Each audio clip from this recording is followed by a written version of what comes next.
What's up, guys? Joe from the AZ Westside Wheelers here. Today we are going to bring you all the 2.5 ton beef. Stick around.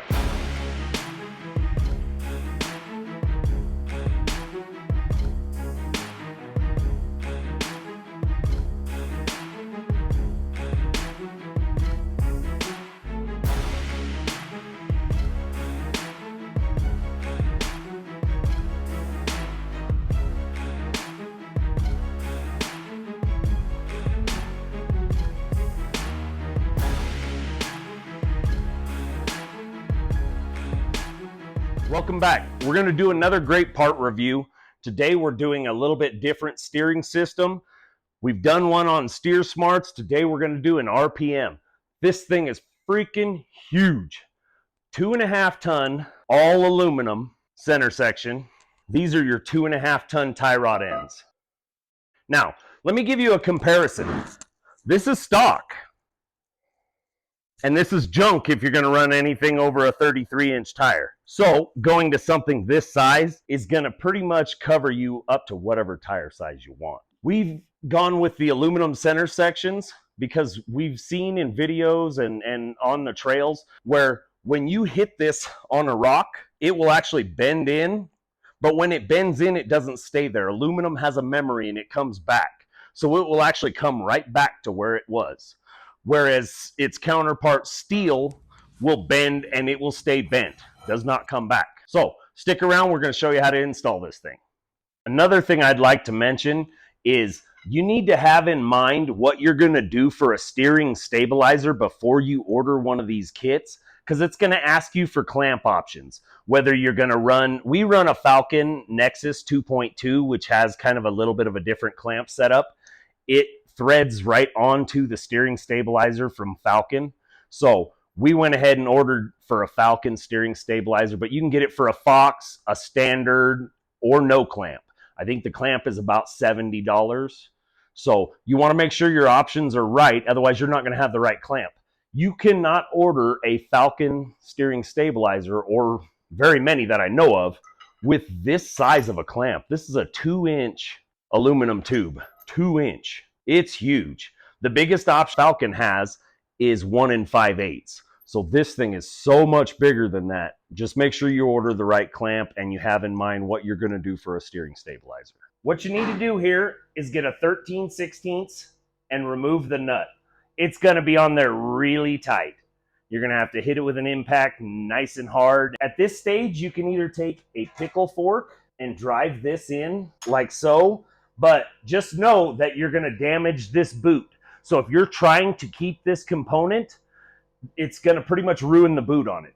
So there's two ways of doing this. You can either put the nut back on and strike it from the top, and that will keep you from damaging the threads. Or if you're good with a hammer and don't hit your rotor, you can hit this part of your knuckle right here,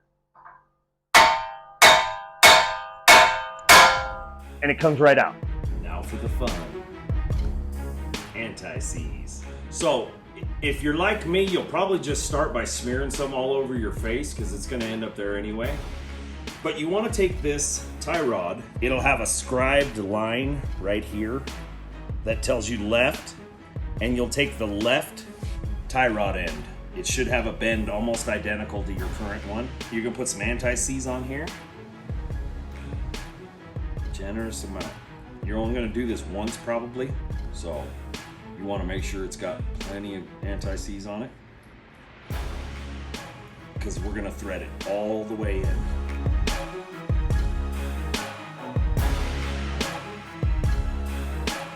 Okay, so now you want to move and make sure that the nut is all the way back, and you put your washer on. Then you're going to thread the other side in. There's a washer on the other end. I didn't mention it, but it goes there. They're basically the same setup. The nut gets bottomed all the way out. The washer goes on. You put your anti-seize. And then the fun part.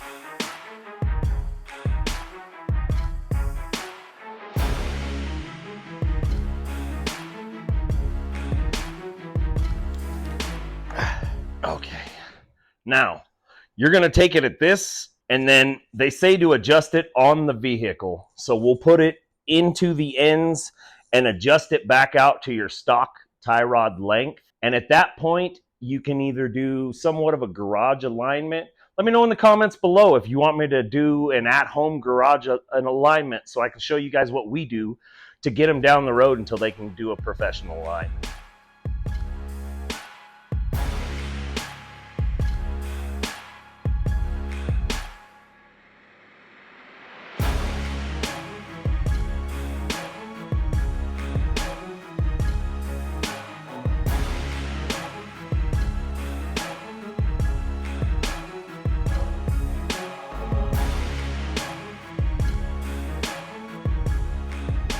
With your 3/4 socket, you're gonna seat this down with an air impact. Don't go too crazy. This is only gonna be 75 foot-pounds. So you'll wanna do that so it seats it up against the bottom of your knuckle right there properly. And it'll keep this from just spinning and spinning inside. So you seat it up with the gun and then you torque it down to 75 foot-pounds. You wanna be able to get your cotter pin through the hole. Now, if your holes don't line up, never loosen it. You always want to go a little bit tighter until it goes through the hole properly. You put your cotter pin in, you bend them back, and then you move on to the adjustment phase. Take your little 7mm, hand start your grease zerk in the bottom. You get your 7mm. That's all the snug you need. You don't need it real tight. It's not like a bolt. If it falls out, you buy another 10-cent grease fitting. If you snap it off in there, you have a bad day. So what we're doing here is we're measuring from the center of each bolt head. A little more right there. Let me double check here. Smidge more. Little. Keep going. Keep going. Just a little. Right there. So right now we are 58 1/8. That is what we started at. So what you'll want to do is just rotate this around until you get this dead center on both of the bolt heads. And then you'll spin your jam nuts in and lock it down. At this point, you're going to be where your stock setup was. It's going to be as good as it's going to get until we get tires on and can actually do a little more aligning. So now we've shown you how to install the 2.5 ton tie rod. You pretty much have just locked these down. You're going to go for a professional alignment. It's going to be your best bet. You want to have the right toe, and it's going to give you the right driving down the road. It makes a big difference when you install parts like this to have them adjusted properly and working properly. Otherwise, you're just wasting your money. You spend all that money and it rides like crap after you're done. It's worthless. So we appreciate you sticking around. Like, subscribe, leave us a comment down below. Let us know what you think of the 2.5 ton. We've installed 2 of RPM Steering's 1 ton tie rod and drag links. We loved those. Stepped it up a little with this one, figured what the heck, try out some extra beef.